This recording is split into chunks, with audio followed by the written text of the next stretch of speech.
بسم اللہ الرحمن الرحیم۔ سامعین، جب بھی جنرل پرویز مشرف کا ذکر آتا ہے تو پوری دنیا میں لوگوں کے ذہنوں میں چند واقعات گردش کرنے لگتے ہیں جو جنرل پرویز مشرف صاحب کی ذات کے ساتھ منسوب ہیں۔ ان واقعات میں وکلا تحریک، سانحہ لال مسجد، سانحہ 12 مئی اور امریکہ کی افغان جنگ میں شمولیت کا فیصلہ قابل ذکر ہیں۔ آج ایک بار پھر سے لال مسجد اور جنرل پرویز مشرف صاحب کے حوالے سے گفتگو زبان زد عام ہے۔ اس کی بنیادی وجہ سابق آمر جنرل پرویز مشرف صاحب کے انتقال کی خبر نشر ہونے کے بعد لال مسجد سے جنرل پرویز مشرف کے لیے نہ صرف معافی کا اعلان کیا گیا بلکہ دعائے مغفرت بھی کروائی گئی، اور حیران کن پہلو یہ ہے کہ یہ اعلان معافی اور دعائے مغفرت کروانے والی شخصیت کوئی اور نہیں بلکہ خطیب لال مسجد مولانا عبدالعزیز غازی صاحب ہیں۔ آج کے اس انٹرویو کو ترتیب دینے کا مقصد بھی یہی ہے کہ ہم مولانا عبدالعزیز صاحب سے وہ سوالات پوچھیں جو موجودہ صورتحال میں سوشل میڈیا پر زیر بحث ہے۔ اس ضمن میں آپ کے بہت سے سوالات موصول ہوئے ہیں، لیکن فی الوقت موضوع بحث اور حالات حاضرہ سے ریلیونٹ سوالات ہی چنے گئے ہیں۔ مولانا صاحب، سب سے پہلا سوال آپ سے یہ ہے کہ آپ نے ایک بار پھر جنرل پرویز مشرف کو معاف کرنے کا اعلان کیا، بلکہ اس بار آپ نے لال مسجد میں جنرل پرویز مشرف کے لیے دعائے مغفرت بھی کی۔ عوام یہ جاننا چاہتے ہیں کہ آخر اس کے پیچھے کیا وجہ کار فرما رہی؟ کہ آپ پر کسی قسم کا کوئی دباؤ تھا؟ بسم اللہ الرحمن الرحیم۔ گزارش یہ ہے کہ ہم قرآن و سنت کی تعلیمات پر عمل کرتے ہیں، اور ہمارے لیے اسوہ حسنہ حضور صلی اللہ علیہ وسلم کی زندگی، صحابہ کرام کی زندگی، اولیاء اعظام کی زندگیاں ہیں۔ قرآن و سنت کی تعلیمات ہمیں بار بار معاف کرنے کا حکم دیتی ہیں، اور آپ صلی اللہ علیہ وسلم کی زندگی بھی یہ بتاتی ہے کہ آپ نے ان لوگوں کو جنہوں نے مکہ مکرمہ میں آپ صلی اللہ علیہ وسلم پر اور آپ کے ساتھیوں پر ظلم و زیادتیاں کی، انہیں معاف کرتے رہے۔ 13 سال آپ کی زندگی یہی بتاتی ہے کہ آپ صلی اللہ علیہ وسلم معاف کرتے رہے۔ پھر طائف کے میدان میں آپ صلی اللہ علیہ وسلم تشریف لے گئے تو آپ صلی اللہ علیہ وسلم پر ظلم و ستم ہوا اور آپ پر پتھر برسائے گئے، لیکن وہاں بھی آپ صلی اللہ علیہ وسلم نے معافی کا اعلان کیا۔ تو اس لیے ہمارے لیے حکم یہ ہے کہ ہم معاف کرنے والے بنیں، اور معاف کرنے کے بہت فضائل ہیں۔ آج عدالتوں کے اندر جھوٹے مقدمات اتنے زیادہ ہیں کہ سوچ سے بھی زیادہ ہیں۔ ہم تو چاہتے ہیں کہ سچے مقدمات کو بھی معاف کرنے والے بن جائیں۔ آج میاں بیوی کے جھگڑے انتہا کو، بھائی بھائی کے جھگڑے، خاندانوں کے جھگڑے انتہا کو پہنچے ہوئے ہیں۔ اگر ہم معاف کرنے کا جذبہ پیدا کر لیں تو یہ بہت سارے جھگڑے ختم ہو سکتے ہیں، اور عدالتوں میں 80% مقدمات ختم ہو سکتے ہیں۔ اس لیے کیونکہ قرآن و سنت کی تعلیمات ہمیں یہ کہتی ہیں کہ معاف کیا جائے، تو اس لیے ہم نے معاف بھی کیا، اور ہر ایک کو دوسرے کے ساتھ اچھے جذبے رکھنے چاہیے۔ یہ اور بات ہے کہ جنرل پرویز مشرف نے اتنے ظلم کیے کہ وہ ایک کتابیں لکھی جائیں تو بہت ساری کتابیں لکھی جا سکتی ہیں، لیکن ہمیں ہر ایک کے لیے اچھے جذبے رکھنے چاہیے۔ اس لیے میں نے معاف بھی کیا اور ان کے لیے دعا بھی کی۔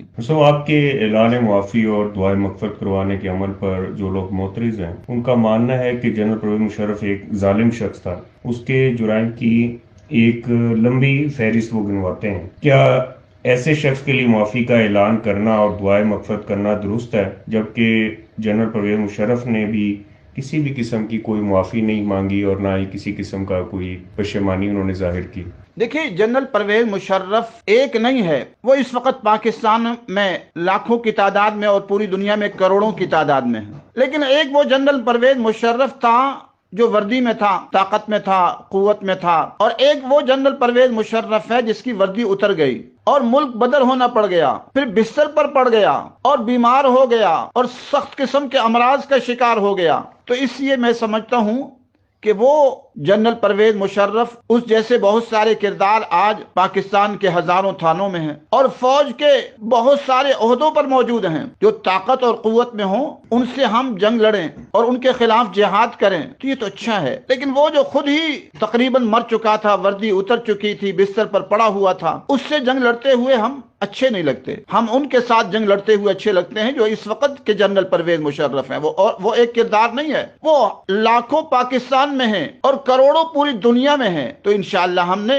ان جنرل پرویز مشرف جیسے کرداروں کے خلاف جہاد کرنا ہے جو اس وقت پوری دنیا میں ہے، وہ تو ایک انسان ویسے ہی ختم ہو چکا تھا، تو اس لیے اس نے معافی مانگی یا نہیں مانگی؟ آپ صلی اللہ علیہ وسلم نے بہت سارے ایسے لوگ جنہوں نے معافی نہیں مانگی ان کو معاف کر دیا، اور اللہ تبارک و تعالیٰ کے اخلاق کریمانہ بھی یہی ہے کہ بہت ساری چیزوں میں ہم معافی نہیں مانگتے لیکن اللہ تعالیٰ معاف کر دیتے ہیں۔ تو ایسے ہی میں نے بھی اللہ تبارک و تعالیٰ کی عظیم صفت بھی یہ ہے کہ وہ معاف کرتا ہے اور معاف کرنے کو پسند کرتا ہے، اور آپ صلی اللہ علیہ وسلم کی زندگی بھی معافیوں سے بھری ہوئی ہے کہ آپ معاف کرتے رہے۔ تو ہم نے اللہ تبارک و تعالیٰ کی عظیم صفت اور حضور صلی اللہ علیہ وسلم کی یہ عظیم صفت، اور صحابہ کرام کے اندر بھی یہ عظیم صفت تھی، اس صفت کو اپناتے ہوئے اس کو معاف کیا ہے، لیکن یہ اپنی ذاتی حیثیت پہ معاف کیا ہے اور اس کے لیے دعا بھی کی، لیکن جہاں تک اس کی سوچ، اس کی فکر اور اسلام دشمنانہ سوچ ہے، اس کے خلاف جہاد جاری رہے گا۔ آج بھی بہت سارے ایسے کردار ہیں، سی ٹی ڈی کے ہوں یا ایجنسیوں کے ہوں، کہ وہ ظلم کر رہے ہیں، الحمدللہ اس کے خلاف آواز بلند کرتے رہتے ہیں اور آواز بلند کرتے رہیں گے کہ جو ظلم و زیادتیاں کر رہے ہیں ان کے خلاف انشاءاللہ آواز بلند ہوتی رہے گی۔ پچھلے 20 سال سے پاکستان حالت جنگ میں ہے۔ امریکہ پاکستان کو ایک نہ ختم ہونے والی جنگ میں جھونک کر اس خطے سے نکل چکا ہے۔ ہزاروں پاکستانی اس اندھی جنگ و جدل کی نظر ہو چکے ہیں۔ اب صورتحال یہ ہے کہ پاکستان کی معیشت تباہ ہو چکی ہے۔ آئے روز پاکستان میں خون ریزی کے بڑے واقعات ہو رہے ہیں۔ بحیثیت ایک عالم دین، کیا آپ کے خیال میں اس جنگ و جدل اور خون ریزی کو روکنے کا کوئی حل ہے جبکہ بے تحاشا خون بہہ چکا ہے؟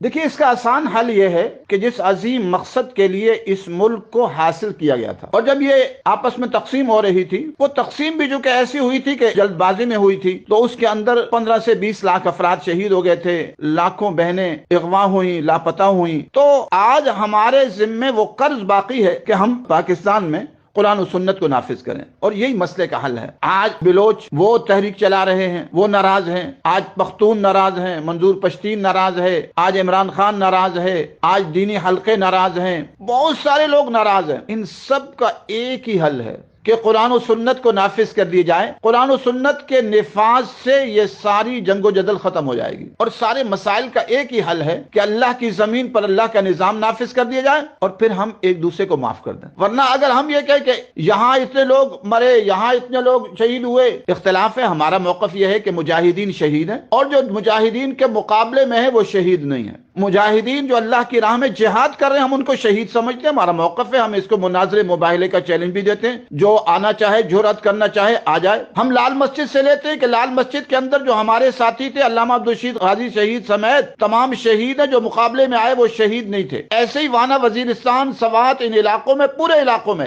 جو مجاہدین ہیں وہ شہید ہو رہے ہیں، اور جو مقابلے میں وہ شہید نہیں ہے۔ ہمارا یہ موقف ہے، اگر حکومت کو اور پولیس والوں کو، ایجنسیوں کو جرأت ہے تو آئیں، مناظرہ مباہلہ کر لیتے ہیں۔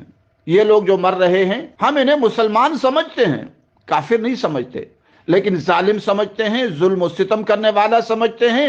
ہاں، مجاہدین کو حق پر سمجھتے ہیں، اور اگر وہ اللہ کی راہ میں مارے جائیں تو ان کو شہید سمجھتے ہیں۔ یہ تو اگرچہ اپنے کو ہر ایک شہید کہہ رہا ہے، لیکن ہم اس پر مناظرے مباہلے کے لیے تیار ہیں۔ تو بہرحال مقصد یہ ہے، حل یہ ہے کہ پاکستان میں قرآن و سنت کو نافذ کر دیے جائیں، اور پھر ہم ایک دوسرے کی معافی کا اعلان کر دیں۔ ایک دوسرے کی، یہ جو ہے میرے علم میں ہے، کسی نے بتایا بھی کہ جنگ عظیم اول اور دوم کے اندر بھی بڑی قتل و غارت گری، 1 کروڑ تک لوگ چلے گئے تھے، لیکن اس کے بعد بھی ایک دوسرے کو معاف کیا۔ اگر وہ غیر مسلم ہوتے ہوئے معاف کر رہے تھے تو ہمیں بھی ایک نقطے پر آنا چاہیے، اور وہ نقطہ یہ ہے کہ پاکستان میں قرآن و سنت کو نافذ کر دینا چاہیے، اور قرآن و سنت کا نفاذ کر کے ایک دوسرے کو معاف کر دینا چاہیے۔ تو یعنی کہ آپ کے خیال میں پاکستان میں عمل لانے کا واحد ذریعہ یہ ہے کہ تمام فریقین جو اس جنگ میں مصروف ہیں وہ آپس میں ایک دوسرے کو معاف کریں، اور کسی بھی صورت میں جو ایک دوسرے کے پرانے، جو ان سے ایک دوسرے غلطیاں ہوئی ہیں یا ایک دوسرے کے نقصان ہوئے ہیں، ایسی صورت میں جب کہ بہت زیادہ خون بہہ چکا ہے، آپ کیا سمجھتے ہیں کہ یہ کیا اتنا آسان ہے؟ دیکھیے، مشکل بھی ہے لیکن آسان بھی ہے۔ جیسے الحمدللہ میں نے دل بڑا کیا، اور آج سے نہیں، حضرت والد صاحب رحمۃ اللہ علیہ جب شہید ہوئے تھے، ابا جی رحمۃ اللہ علیہ، حضرت مولانا محمد عبداللہ غازی شہید رحمۃ اللہ علیہ، پہلے جمعہ میں نے پڑھا، میں نے کہا میں نے قاتل کو معاف کر دیا، اور میں نے عرض کیا تھا کہ قاتل دو ہیں، ایک نظام ہے اور ایک فرد ہے، فرد کو معاف کیا، نظام سے جنگ جاری رہے گی۔ اس کے بعد سانحہ لال مسجد، تب بھی میں نے یہی بات عرض کی، میں نے کہا کہ اشخاص کو معاف کرتا ہوں لیکن نظام سے جنگ رہے گی، اور وہ آخر تک رہے گی۔ تو جب ہم معاف کر سکتے ہیں، اور ہمارے آقا کی زندگی بھی یہی بتاتی ہے، اور قرآن و سنت کی تعلیمات کے اندر بہت سارے فضائل معاف کرنے کے ہیں.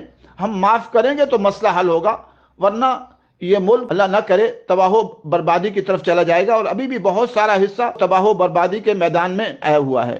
اس کا واحد حل اللہ کی زمین پر اللہ کا نظام ہے اور ایک دوسرے کو معاف کرنا ہے. اچھا حضرت، کچھ لوگوں نے سوال کیا ہے کہ آپ بھی ڈاکٹر اسرار صاحب کی طرح اپنی کوئی جماعت کیوں نہیں بناتے، اور اگر کوئی سیاسی یا غیر سیاسی جماعت تشکیل دے کر اسلامی نظام کے لیے جدوجہد کریں تو کیا آپ نہیں سمجھتے کہ اس سے زیادہ بہتر نتائج کی امید کی جا سکتی ہے؟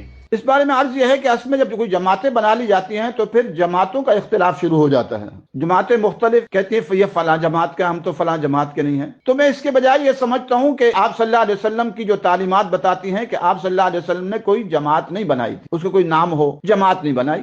ہاں ایک فکر، ایک سوچ دی. ہمیں فکر اور سوچ دینی چاہیے. اب وہ فکر اور سوچ ہر ایک کو اپنانی چاہیے. ہم پاکستان سے اور پوری دنیا سے ظلم و ستم کا خاتمہ چاہتے ہیں، اور پوری دنیا میں امن و امان چاہتے ہیں، اور اس میں تو مسلمان، ہم تو غیر مسلموں کو بھی دعوت دیں گے. آج جو ہندو ہیں وہاں بھی ظلم و ستم ہو رہا ہے، اور وہاں بھی بہت سارے ظالم موجود ہیں، اور پوری دنیا کے اندر ہیں. تو اس لیے ہم یہ سمجھتے ہیں کہ ایک ملک کے اندر جماعت کی ضرورت نہیں ہے. ہمارا موقف پوری دنیا کے لیے، وہ سعودی عرب کے لیے ہے، وہ مصر کے لیے ہے، وہ شام اور جزائر اور قطر اور دوحہ اور دبئی کے لیے ہے، وہ بنگلہ دیش کے لیے اور پوری دنیا کے لیے ہے. ہم اگر ایک جماعت بنا دیں گے تو وہ جماعت ایک حد تک محدود ہو جائے گی. ہم ایک فکر اور ایک سوچ دے رہے ہیں، اور وہ سب کی ہے. ہم جو لوگ قرآن و سنت کو مانتے ہیں تو قرآن و سنت کی تعلیمات یہ بتاتی ہیں کہ اللہ کی زمین پر اللہ کا نظام ہونا چاہیے. یا ایھا الذین آمنوا ادخلوا فی السلم کافہ. قرآن یہ کہتا ہے کہ اسلام میں کامل اور مکمل طور پر داخل ہو جاؤ. اور ان الدین عند اللہ الاسلام، دین صرف اللہ کے ہاں اسلام ہے. یہ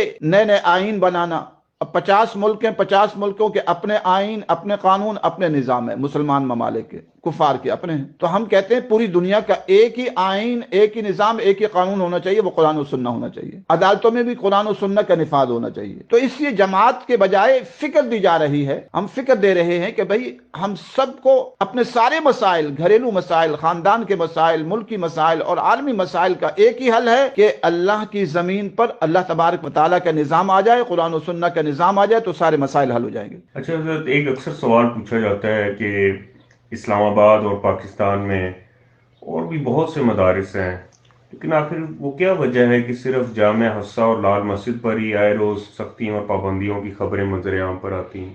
دیکھیے، اس کی وجہ یہ ہے کہ یہاں سے الحمدللہ ایک عرصے سے آواز بلند ہو رہی ہے، اور اب سے نہیں، حضرت والد صاحب حضرت مولانا محمد عبداللہ شہید رحمۃ اللہ علیہ کے دور سے یہ آواز لال مسجد سے بلند ہو رہی ہے. اللہ تبارک و تعالیٰ، جیسے ایک مقولہ ہے کہ ہر فرعون کے لیے اللہ تعالیٰ ایک موسیٰ پیدا کرتے ہیں، تو اس وقت کے ظلم و ستم کے لیے اللہ تبارک و تعالیٰ نے حضرت والد صاحب کی صورت یہاں مقدر فرمائی کہ کراچی سے یہاں آئے اور لال مسجد میں الحمدللہ ایک کام شروع کیا. تو اس وقت سے لے کے آج تک لال مسجد حق و صداقت کا مرکز بنی رہی، اور اس کے بعد پھر کچھ واقعات بھی ایسے ہوئے کہ اس کی وجہ سے الحمدللہ اس میں تیزی آ گئی. حضرت والد صاحب کی شہادت تھی، اور پھر ان کی قبر سے خوشبو کا آنا تھا، اس سے ہمارے جذبے بلند ہوئے. پھر شہدائے لال مسجد کا واقعہ تھا، اس پہ اور جذبے بلند ہوئے. تو اس لیے ہم سمجھتے ہیں کہ باقی علماء بھی محنت کر رہے ہیں، اور ایک بڑی تعداد محنت تو کر رہی ہے، اور اس میں تھوڑی تعداد نہیں ہے. میرے اندازے میں وہ لاکھوں افراد ہیں جو اس وقت عقوبت خانوں میں پڑے ہوئے ہیں. ہاں کچھ افراد ہیں جو اس میں تھوڑی کمی کوتاہی کر رہے ہیں، اللہ ان کو معاف فرمائے، ورنہ مجموعی طور پر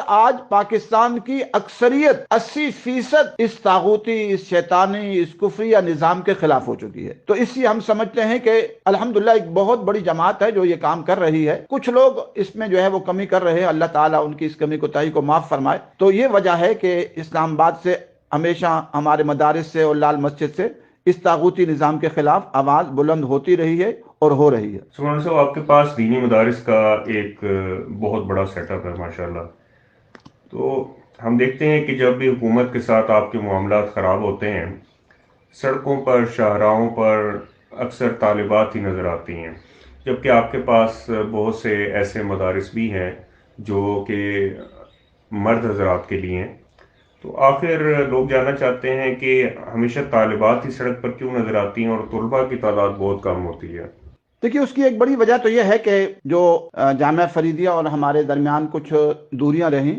ہمارے ساتھی تھے حضرت محمد غفار حفظہ اللہ، ان کے اور ہمارے نظریے میں اختلاف، چونکہ وہ جمہوری نظریے کے تھے اور زیادہ ان کا اثر رہا جامعہ فریدیہ پر، اور ایک طویل عرصے تک وہ وہاں رہے، اور ہم چونکہ زیر اعتاب رہے، ہمارے زیر اثر بچیوں کے مدارس رہے، تو اس وجہ سے زیادہ اس میدان میں بچیاں آئیں۔ لیکن ہم یہ بھی نہیں کہہ سکتے کہ طلبہ نہیں آئے، طلبہ کی ایک بہت بڑی تعداد ہے الحمدللہ یہاں بھی اور پورے ملک میں جو اس راہوں میں قربانی دے رہی ہے۔ تو اس کی وجہ یہ ہوئی کیونکہ وہاں پر جو نگران تھے اور ان کے ساتھ جو سیٹ اپ تھا وہ سیٹ اپ اس ذہن کا تھا، جمہوری ذہن کا تھا، تو اس وجہ سے جو طلبہ ہیں وہ ہمارے ساتھ میدانوں میں کم نظر آئے۔ لیکن ایسا بھی نہیں ہے کہ بالکل نظر نہ آئے ہوں۔ لال مسجد کے سانحے کے اندر جو شہید ہونے والوں کی تعداد ہے وہ لڑکوں کی زیادہ ہے، اور پورے ملک میں جو قربانیاں دینے والے ہیں ان کی تعداد بھی لڑکوں کی بہت زیادہ نظر آئے گی، اور جو لاپتہ ہوئے ہیں ان میں بہت بڑی تعداد لڑکوں کی نظر آئے گی۔ تو الحمدللہ اس میدان میں بچیاں بھی ہیں اور بچے بھی ہیں، دونوں ہیں۔ یہ اور بات ہے کہ بچیوں کی تعداد سامنے زیادہ نظر آ رہی ہے، لیکن پیچھے طلبہ اور اساتذہ کی ایک بڑی تعداد بھی قربانیاں دے رہی ہے، اور بہت بڑی تعداد شہید بھی ہو چکی ہے۔ مولانا صاحب، کیا یہ درست ہے کہ مفتی تقی عثمانی صاحب آپ کے استاد رہے ہیں؟ اور سوال کا دوسرا حصہ یہ ہے کہ کیا یہ ممکن ہے کہ آپ اور وہ کسی ایک نقطے پر اکٹھے ہو جائیں جو پاکستانیوں کے لیے ایک درمیانہ اور بہتر راستہ ہو؟ جب میں یہ کہہ رہا ہوں کہ آپ اور وہ کسی ایک نقطے پر اکٹھے ہو جائیں تو اس کا مطلب یہ ہے کہ آپ ایک سوچ کو ریپرزینٹ کر رہے ہیں اور آپ کے ماننے والے پاکستان میں اور دنیا بھر میں کافی ہیں۔ اسی طرح مفتی تقی عثمانی صاحب کے فالوورز بھی بہت بڑی تعداد میں ہیں۔ تو کیا کوئی ایسا درمیانہ راستہ نکل سکتا ہے جس سے پاکستان میں ایک اعتدال کی فضا قائم ہو، امن کی فضا قائم ہو؟ ایک ہی راستہ ہے کہ ہم قرآن و سنت کے نظام کو اپنا لیں۔ ہمارا حضرت ہمارے لیے بزرگ ہیں، محترم ہیں، ان کی قربانیاں بہت ہیں، لیکن حضرت سے ہمارا اختلاف یہ ہے کہ ہمارا موقف یہ ہے کہ پاکستان میں قرآن و سنت کا نظام نہیں ہے۔ پاکستان کی عدالتوں میں چلے جائیں اور جا کر دیکھ لیں کہ وہاں کون سا نظام چل رہا ہے۔ الحمدللہ ہمارے جو اس سے قبل خلافت کا دور تھا یا صحابہ کرام کا دور تھا اور اس کے بہت سارے ادوار چلتے رہے ہیں، تو وہاں فیصلے جو قاضی کرتے تھے قرآن و سنت کی روشنی میں کرتے تھے، اور قرآن و سنت سے مرتب شدہ کتابیں جو ہیں ان پر کرتے تھے۔ آج جو عدالتیں ہیں ان میں قرآن و سنت کا نظام نہیں چل رہا، اسی لیے بے حساب مسائل، مصائب اور پریشانیاں جنم لے رہی ہیں۔ اس لیے ہمارا موقف یہ ہے کہ پاکستان کے مسائل اور مصائب اور دکھوں کا ایک ہی علاج ہے کہ قرآن و سنت کا نفاذ ہو جائے۔ جبکہ حضرت ہمارے بزرگ ہیں وہ فرماتے ہیں کہ پاکستان میں اسلامی ریاست ہے، ہم اس سے اختلاف کرتے ہیں۔ ہمارا موقف یہ ہے کہ پاکستان مسلمانوں کی ریاست تو ہو سکتی ہے کہ مسلمان یہاں رہتے ہیں، لیکن یہ ایک ظالمانہ ریاست ہے اور یہ ایک منافقانہ ریاست ہے، اور یہاں جو حکمران بنتے ہیں وہ سارے کے سارے فساق و فجار بنتے ہیں سوائے چند کے۔ تو اس لیے اس کو اسلامی ریاست نہیں کہہ سکتے۔ ہاں، اس پر اتفاق ہو سکتا ہے، قرآن و سنت کو حضرت بھی مانتے ہیں اور ہم بھی مانتے ہیں، قرآن و سنت کو نافذ کیا جائے۔